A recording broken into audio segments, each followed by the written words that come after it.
Hello, नमस्ते। मैं अभी तिवारी डिजायर पॉइंट के इस यूट्यूब चैनल पे मैं आपका स्वागत करता हूँ। आज हम लोग क्लास 12th के फिजिक्स के सिलेबस के बारे में डिस्कस करने वाले हैं कि हमारे क्लास 12th का जो पाठ्यक्रम होने वाला है कि हम लोग जो इस साल भर की यात्रा अपनी शुरू करेंगे क्लास 12th की, उसमें हम लोग क्या क्या उतार चढ़ाव आएंगे, क्या क्या सीखने मिलेगा। ठीक है ना। आइए हम लोग इसके बारे में बात करना शुरू करते हैं। तो क्लास 12th में क्या सुना, वास्तव में अच्छा सुनो।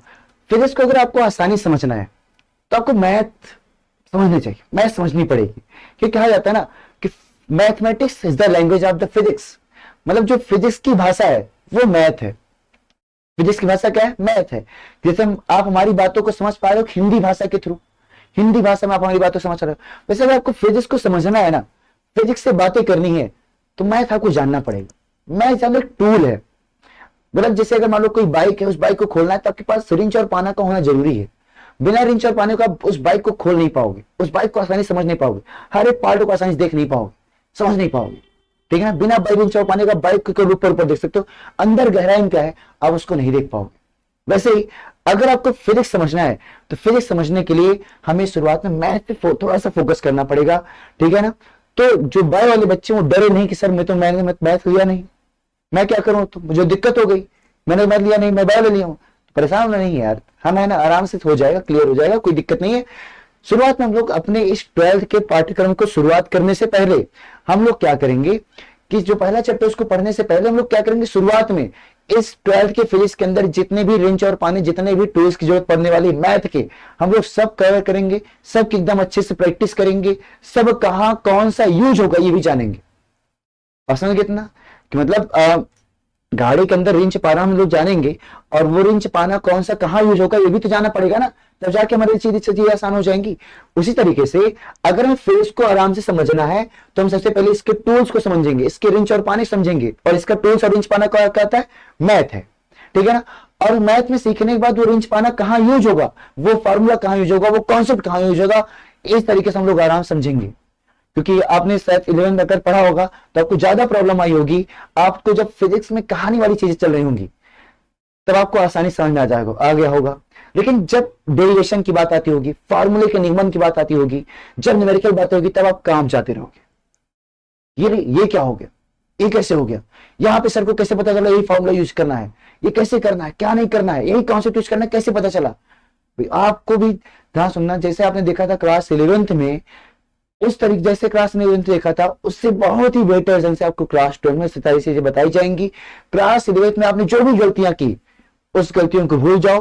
क्लास 12 में हम लोग नई शुरुआत करेंगे, और शुरुआत में हम लोग क्या करेंगे, अपनी फिजिक्स को आसानी समझने के लिए कहाँ पे कौन सा फॉर्मूला यूज होगा, कहाँ पे डेरिवेशन कौन सा यूज होगा, डेरिवेशन करते समय कहाँ पे समाकलन यूज करना है नहीं करना है, कहाँ पे अवकलन यूज करना है कहाँ नहीं करना है, हम लोग इन सारी बातों को आराम से ध्यान से देखेंगे। समझ रहे हैं कि मतलब जितने भी मैथमेटिक्स के फॉर्मूले, जितने भी मैथमेटिक्स के टूल है, जितने भी अवकलन, समाकलन, त्रिकोणमिति और जो कुछ भी है, इन सब को कहां यूज करना है, कब इनका यूज निगमन में होगा, कब किसी डेरिवेशन में इसका यूज होगा कि नहीं होगा, कब किसी न्यूमेरिकल में इसका यूज होगा कि नहीं होगा, हर जगह आसानी सारी चीजों के बारे में तो डिटेल में पढ़ के तब जाके हम लोग अपने फिजिक्स की शुरुआत करेंगे, जिससे आपको फिजिक्स समझने में दिक्कत ना हो। क्योंकि शुरुआत में दोस्तों डेरिवेशन न्यूमेरिकल क्या, फिजिक्स में न्यूमेरिकल वो मैथ है यार, आपको फिजिक्स समझ में आ जाएगा, आपको मैथ में दिक्कत आने लगेगी। तो मैथ में दिक्कत ना आए इसलिए हम लोग क्या करेंगे, इसको शुरुआत करने से पहले हम लोग मैथ को कवर करेंगे। ठीक है ना। परेशान होने की बिल्कुल भी जरूरत नहीं है। ठीक है ना। एकदम आराम से देखना, समझना, डेली रिवाइज करना, आपको पर डे लेक्चर देखना है, आराम फिजिक्स एकदम आपके लिए आसान हो जाएगी। जो भी अगर 11 में फिजिक्स को देख के घबरा गए थे ना, अब घबराने की जरूरत नहीं है, क्योंकि डिजायर पॉइंट अब आपके लिए सभी टीचरों को, सभी विषय के टीचरों को आपके लिए जो ला रहा है, और मतलब सभी दमदार टीचर को आपके साथ डिजायर पॉइंट अपने साथ जोड़ रहा है, जिससे आपकी पढ़ाई आसानी हो सके, नंबर के साथ साथ सब्जेक्ट को गहराई में समझ सके। हमें इस पर भी ध्यान देना है। नंबर लाना बहुत बड़ी बात नहीं है यार, नंबर लाने के साथ साथ हमें उस विषय की गहराई में समझ होनी चाहिए, हमें यह भी ध्यान देना है। ठीक है ना। चलिए हम अपने इस पाठ्यक्रम के बारे में शुरुआत करते हैं। पाठ्यक्रम में सबसे पहला जो चैप्टर होगा उसका नाम होगा स्थिर विद्युत की। क्या नाम होगा? स्थिर विद्युत की। तो अगर मैं आपके इस जो हमारा फिजिक्स का पहला पार्ट है, इस पहले फिजिक्स के पहले पार्ट में अगर एक भाषण कहें तो इस फिजिक्स के पहले पार्ट में केवल और केवल हमें पढ़ना है आवेश के बारे में और कुछ बारे में। किसी चीज के बारे में नहीं पढ़ना है, केवल और केवल आवेश के ही बारे में पढ़ना है बस। चाहे वो पहला चैप्टर हो, चाहे वो दूसरा हो, चाहे तीसरा, चौथा, पांचवा, कोई भी चैप्टर हो, उन सब का जो मूल है वो है आवेश। और आवेश का आपने पहली बार नाम सुना होगा केमिस्ट्री में कि भैया इलेक्ट्रॉन पे ऋण आवेश, प्रोटॉन पे धन आवेश, ठीक है ना। उसी आवेशों के बारे में हम लोग गहराई में विचार विमर्श करेंगे किस इस पांचों चैप्टर में, ठीक है ना। इस पांचों चैप्टर में हम लोग इसी अब के बारे में बात करने वाले हैं, ठीक है ना। अब आवेश क्या होता है, आवेश को आप लोगों ने अनुभव किया होगा।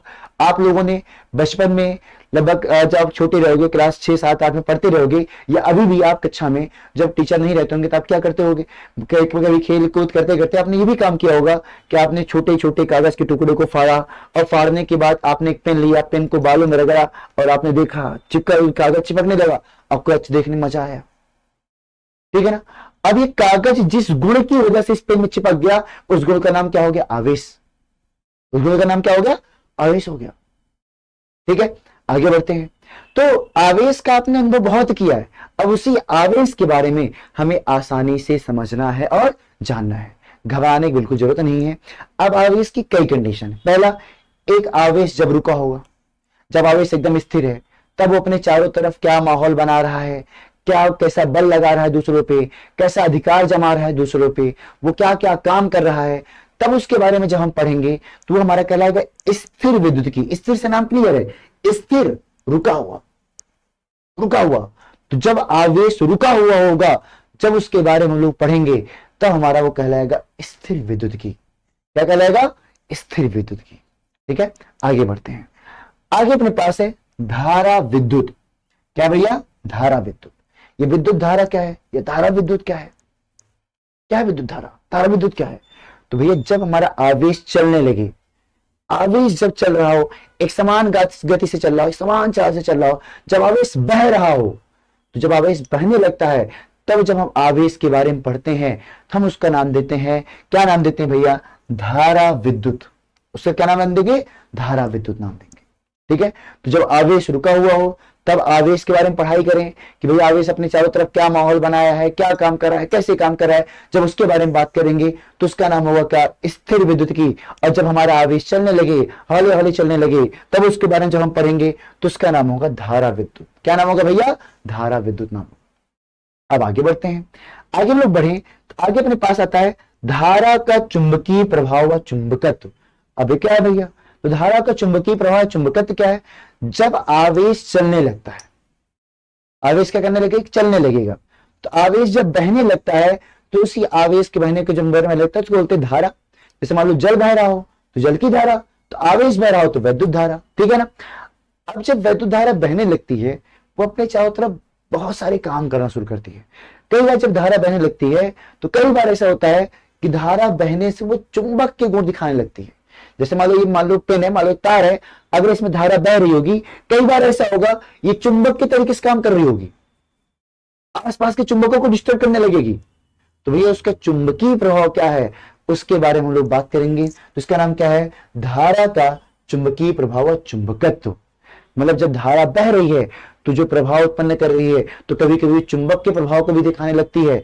तो भैया उस चुंबक का प्रभाव जो दिखा रही है उसके बारे में हम लोग बात करेंगे। आगे हम बात करेंगे वैद्युत चुंबकीय प्रेरण तथा प्रत्यावर्ती धारा। वैद्युत चुंबकीय प्रेरण, प्रेरण मतलब क्या होता है, प्रेरणा लेना, प्रेरणा लेना। जब कोई दूसरे से प्रेरणा ले रहा हो, तो इसे जब चुंबक एक दूसरे से प्रेरणा ले रहा हो, धारा एक दूसरे से प्रेरणा ले रही हो, तो हम इसके बारे में जब पढ़ेंगे तो हमारा क्या कहलाएगा, वैद्युत चुंबकीय प्रेरणा। बहुत ही आसान, एकदम मजा आने वाला है, एकदम दमदार सिस्टम से टर्म पढ़ेंगे वैद्युत चुंबकीय प्रेरण। और दूसरा होता है प्रत्यावर्ती धारा। प्रत्यावर्ती धारा, आपने शायद इसका नाम सुना होगा, एक सुना होगा दिष्ट धारा और दूसरा सुना होगा प्रत्यावर्ती धारा।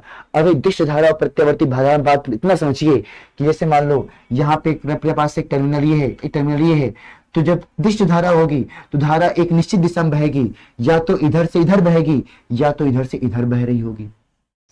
एक निश्चित दिशा होगी, उसकी दिशा बदलेगी नहीं। या तो धारा इधर से इधर बह रही होगी, मतलब या तो ए मानते इसका नाम है ए, इसका नाम है बी, या तो ए से बी में जा रही होगी या तो बी से ए में आ रहा हो। एक ही दिशा होगा, ऐसा नहीं होगा कि ए से बी और बी से इधर, ऐसा नहीं होगा। जब धारा ए से बी जा रही हो तो उसका नाम पड़ जाता है दिष्ट धारा। और जब धारा एक बार ए से बी जाए, फिर बी से ए आए, फिर ए से बी जाए, फिर बी से ए जाए, जब उसकी दिशा बदल रही होती है उसका नाम रखा जाता है प्रत्यावर्ती धारा। हम लोग उसके बारे में पढ़ने वाले हैं, ठीक है ना, प्रत्यावर्ती धारा के बारे में हम लोग पढ़ने वाले हैं। अब आगे हम लोग बात करते हैं, अगला जो चैप्टर है वैद्युत चुंबकीय तरंग। ये क्या है? तो भैया वैद्युत चुंबकीय तरंग एक आसान चैप्टर है कि हमारा जो फोन है ये जिससे काम करता है तरंग उस काम करता है, जो प्रकाश है वो भी तरंग है, वैद्युत चुंबकीय तरंग है। वैद्युत चुंबकीय तरंग कुछ ऐसा समझ सकते हो कि जैसे होता क्या है, जैसे मान लो जो आवेश है, क्या है आवेश, ऐसे समझो एग्जाम्पल तौर पे, जैसे मान लो एक नेता है, कोई नेता है तो नेता अपने आसपास चारों तरफ एक माहौल बना रखता है, उस क्षेत्र बना रखता है, उसका अपना खुद का एक एरिया होता है, खुद का इलाका होता है। उस इलाके के अंदर अगर कोई एंट्री करता है तो उस नेता अपना एक्शन काम शुरू कर देता है। अगर नेता अपनी पार्टी का है तो उसका मान सम्मान देगा, दूसरी पार्टी का तो उसका विरोध करना शुरू कर देता है। वो नेता का एरिया है, वो नेता का क्षेत्र है। वैसे ही जहां पे आवेश होता है तो आवेश क्या काम करता है, अपने आसपास के दूसरे आवेशों को डिस्टर्ब करना शुरू कर देता है, अपने आसपास अपना खुद का क्षेत्र बना लेता है, अपना इलाका बना लेता है। उसी इलाके का नाम पड़ता है वैद्युत क्षेत्र। उसी इलाके क्या नाम पड़ता है? वैद्युत क्षेत्र नाम पड़ता है। तो आवेश अपने चारों तरफ जो माहौल बनाता है उसका, आवेश का जो चारों तरफ का इलाका है उसका नाम पड़ता है वैद्युत क्षेत्र। अब आगे जब वही आवेश चलने लगता है तो मैंने आपको बताया कि जब आवेश चलने लगता है तो चुंबक के तरीके से व्यवहार करने लगता है, वो अपने आसपास के चुंबक को डिस्टर्ब करने लगता है, अपना चुंबकीय इलाका भी बना लेता है, चुंबक क्षेत्र बना लेता है। तो भैया आवेश जब चलेगा तो वैद्युत क्षेत्र और चुंबकीय क्षेत्र दोनों बना सकता है। आवेश के अंदर वैद्युत क्षेत्र बनाने का गुण है, चुंबकीय क्षेत्र बनाने का गुण है, बस नहीं कितना। अब वही वैद्युत क्षेत्र और चुंबकीय क्षेत्र जब मिल जाते हैं, जब वही आवेश हमारा अब ना हमारा आवेश चलने लगे और चलने लगे लगातार अपनी स्पीड को तो बढ़ाता रहे तो घटाता रहे, मतलब आवेश में जब त्वरित गति करने लगे, त्वरित गति मतलब कभी वेग को बढ़ा रहा है कभी वेग को घटा रहा है, तो जब आवेश त्वरित गति करने लगता है तो वैद्युत चुंबकीय तरंगे उत्पन्न करता है। वैद्युत चुंबकीय मतलब वैद्युत क्षेत्र रहता है उसके अंदर चुंबकीय क्षेत्र रहता है। इन सब के बारे में हम लोग बात करने वाले हैं, बस घबराना नहीं है, आराम समझना। हम लोग क्या करने वाले हैं इसमें, हम लोग बात करेंगे सबसे पहले जब हमारा आवेश क्या होगा, रुका होगा। हम लोग इसमें बात करेंगे जब हमारा आवेश चल रहा होगा, एक समान तरीके से चल रहा होगा। हम लोग इसमें बात करेंगे जब हमारा आवेश त्वरित गति कर रहा होगा, कूद रहा होगा, मतलब अपनी वेग को बढ़ा रहा होगा। बस तीन कंडीशन है। जैसे मान लो हम रुके हुए हैं, फिर मान लो हम चल रहे हैं, फिर उसका मान लो हम चलते चलते जब दौड़ने लगे, मतलब अपने वेग को बढ़ा रहे हैं वेग को घटा रहे हैं। तो इस तरीके से आवेश जब रुका होगा तो स्थिर विद्युत की, जब आवेश चल रहा होगा एक समान गति से चल रहा होगा तो हम लोग धारा विद्युत बारे में पढ़ेंगे, धारा के चुंबकीय बारे में पढ़ेंगे, चुंबकत्व के बारे में पढ़ेंगे, वैद्युत चुंबकीय प्रणाली बारे में पढ़ेंगे, प्रत्यावर्ती धारा बारे में पढ़ेंगे। और वही आवेश जब त्वरित गति करने लगेगा अब वो साथ ही साथ तरंग की तरीके से काम करेगा, जो कि हमारा कहलाएगा वैद्युत चुंबकीय तरंग। और जो लोग तरंग नहीं जानते वो केवल इतना समझो कि अगर मान लो मैं यहां से यहां तक एक रस्सी बांध दूं और रस्सी को मैं ऐसे झटका दे दूं, रस्सी में आपको जो ऐसे जाता है वो दिखाई देगा, वही है तरंग, ठीक है ना। हम लोग इसके बारे में भी हम लोग बात करेंगे। आगे हम लोग बढ़ते हैं। तो भैया ये था हमारे पास फिजिक्स का पूरा पहला पार्ट। ये फिजिक्स का कौन सा पार्ट था? पहला पार्ट था, ठीक है ना। तो फिजिक्स में पहला जो पार्ट हम लोगों ने देखा, तो पहला पार्ट था हमारा स्थिर विद्युत की, दूसरा पार्ट देखा, ध्यान सुना, पहला पार्ट था हमारा स्थिर विद्युत की जो कि आएगा 8 नंबर का, दूसरा पार्ट है हमारा धारा विद्युत जो कि आएगा 7 नंबर का, तीसरा पार्ट है धारा का चुंबकीय प्रभाव चुंबकत्व जो कि आएगा 8 नंबर का, अगला पार्ट है वैद्युत चुंबकीय प्रेरण तथा प्रत्यावर्ती धारा जो कि आएगा 8 नंबर का, अगला है वैद्युत चुंबकीय तरंगे जो कि है 4 नंबर का। इस हिसाब से जो हमारा टोटल हमारा हो गया 35 नंबर का। तो हमारा फिजिक्स का जो पहला पार्ट है ये हमारे मिलने वाला है कितने नंबर का? 35 नंबर का। बहुत ही आसान है, आराम समझना है, ठीक है ना, डरना नहीं है। हम लोग इसको पढ़ने से पहले शुरुआत में हम लोग मैथ के बारे में पढ़ेंगे, बस समझ इतना, मतलब इतना आसान हो जाएगा कि मैथ आप पढ़ोगे आराम से, मैथ को जो भी पढ़ाया जाएगा उसको आराम समझ लोगे। फिर इस आपके लिए बहुत ही आसान होने वाला है, आपको सिर्फ एक भी लेक्चर मिस नहीं करना है, ध्यान देना है, बहुत ही आसान हो जाएगा, ठीक है। चलिए आगे हम बात करते हैं। आगे अपने पास क्या है भैया, खंडखा के बारे में अगर हम लोग देखें तो इसका खंडखा मतलब इसके दूसरे पार्ट के बारे में देखें तो ये हमारा स्टार्ट हो गया दूसरा पार्ट। तो हम लोग दूसरे पार्ट के बारे में बात करने वाले हैं। इससे पहले मैं इसको इरेज कर दूं थोड़ा सा। तो ये हमारा हो गया फिजिक्स का दूसरा पार्ट। फिजिक्स के दूसरे पार्ट में सबसे पहला प्रकाश की, लो प्रकाश के बारे में सब लोग पढ़े हो दूसरा में पढ़ के आया प्रकाश के बारे में, प्रकाश क्या है, कैसे काम करता है, बस उसी प्रकाश के बारे में थोड़ा सा और जानकारी लेनी है। कि शुरुआत में आपने सब्सटेंस के बारे में प्रकाश का नाम जाना था, अब प्रकाश का नाम, गांव, पता सब कुछ जानना है, उसका काम भी जानना है। हम लोग इसके प्रकाश के बारे में पढ़ेंगे, ठीक है ना। कैसा प्रतिबिंब बनता है, लेंस क्या है, कैसे लेंस फार्मूला निकल के आया, कैसे आपने मिरर फार्मूला निकल के आया, हम लोग इन सब के बारे में हम लोग बात करेंगे। लेंस कैसे बनता है, क्या काम करता है, अलग अलग प्रकार के बारे में हम लोग पढ़ेंगे। आसमान नीला क्यों दिखाई दे रहा है, सूर्योदय शुरुआत के समय सूर्य लाल क्यों दिखाई दे रहा है, इन सब विभिन्न घटनाओं के बारे में हम लोग यहाँ पे डिस्कस करने वाले हैं, ठीक है ना। अलग अलग मतलब जो भी चीज आप सोच सकते हो प्रकाश के बारे में, कि हमें कोई चीज जैसे मान लो ये व्हाइट क्यों दिखाई दे रहा है, या कोई जैसे मान लो ये चेयर, मान लेते हैं ये टेबल है, ये टेबल आपको रेड क्यों दिखाई दे रहा है, बस समझ गए। हर चीज के बारे में मतलब कि जो कुछ आप सोच सकते हो उन सब चीज के बारे में हम लोग पढ़ेंगे। इतना मजा आने वाला है प्रकाश को पढ़ के, क्या पूछो, ठीक है। आगे हम लोग बढ़ते हैं, आगे अपने पास आते हैं द्रव्य और द्वैत प्रकृति। हम लोग यहाँ पे पदार्थों के बारे में पढ़ेंगे और पदार्थों में द्वैत प्रकृति पढ़ेंगे, मतलब उनके दो गुणों के बारे में पढ़ेंगे, ठीक है ना। जो हमारे पदार्थ हैं वे अपने दो गुणों को दिखाते हैं, दो व्यवहार को दिखाते हैं। वो दो व्यवहार कौन से होते हैं, एक व्यवहार होता है कण व्यवहार और दूसरा होता है तरंग व्यवहार। एक होती है कणंग प्रकृति और दूसरी होती है तरंग प्रकृति। हम इनके बारे में भी पढ़ने वाले हैं, बहुत ही आसान है, परेशान मत होना, बस आराम से बस नाम जानते रहो बस। आगे परमाणु तथा नाभिक के बारे में, परमाणु तथा नाभिक आप लोग जानते होंगे, बस उनके बारे में थोड़ा सा और अलग अलग चीजें पढ़नी है, स्पेक्ट्रम वाले बारे में पढ़ना है, आराम से भी हो जाएगा। आगे अपने पास है इलेक्ट्रॉनिक युक्तियां, मतलब आपने देखा होगा कि शुरुआत में जो टीवी होती थी, बड़ी बड़ी टीवी होती थी, ये एकदम बॉक्स जैसा टीवी होता था। शुरुआत का रेडियो भी ऐसा इतना बड़ा होता था, समझ में ना। अब ऐसा क्या हुआ कि रेडियो इतना छोटा हो गया, टीवी इतनी पतली हो गई। मतलब जो शुरुआत में हमारे जो इंस्ट्रूमेंट थे, जो इलेक्ट्रॉनिक डिवाइसेस थे, वो इतने बड़े बड़े बनते थे, एकदम बॉक्स जैसे दिखते थे, रेडियो भी इतना बॉक्स जैसे दिखता था। ऐसा क्या आया फिजिक्स में, ऐसे क्या खोज हो गई जिसकी वजह से सब छोटे छोटे हो गए, मतलब छोटे से आकार में हो गए। आज एक छोटे से फोन में हम रेडियो लेके घूम सकते हैं, टेलीफोन को लेके घूम सकते हैं, कैलेंडर को लेके घूम सकते हैं, सब कुछ। मतलब जो सब पहले हमारा बड़ा था, उस टीवी को भी हम छोटे से पार्ट में लेके घूम सकते हैं, जो पहले इतनी बड़ी होती थी। ऐसा क्या हुआ, क्या खोज हुई, हम लोग उसके बारे में पढ़ने वाले हैं। उसके बारे में हम लोग पढ़ेंगे किसके बारे में, इलेक्ट्रॉनिक युक्तियों वाले चैप्टर, ठीक है। तो ये है हमारा फिजिक्स का दूसरा पार्ट। तो पहले प्रकाश के बारे में, फिर कण के मतलब जो पदार्थ है उसके दो गुणों के बारे में, एक कण गुण है, एक तरंग गुण है, फिर परमाणु नाभिक के बारे में, परमाणु के अलग अलग गुणों के बारे में, नाभिक के गुणों के बारे में, फिर इलेक्ट्रॉनिक युक्तियों के बारे में। मतलब युक्ति मतलब क्या होती है, मशीन जान लो भी, डिवाइस, ठीक है ना। इलेक्ट्रॉनिक डिवाइसेस के बारे में लोग पढ़ेंगे। फिर इसी के साथ अपना फिजिक्स का दूसरा पार्ट भी खत्म हो जाएगा।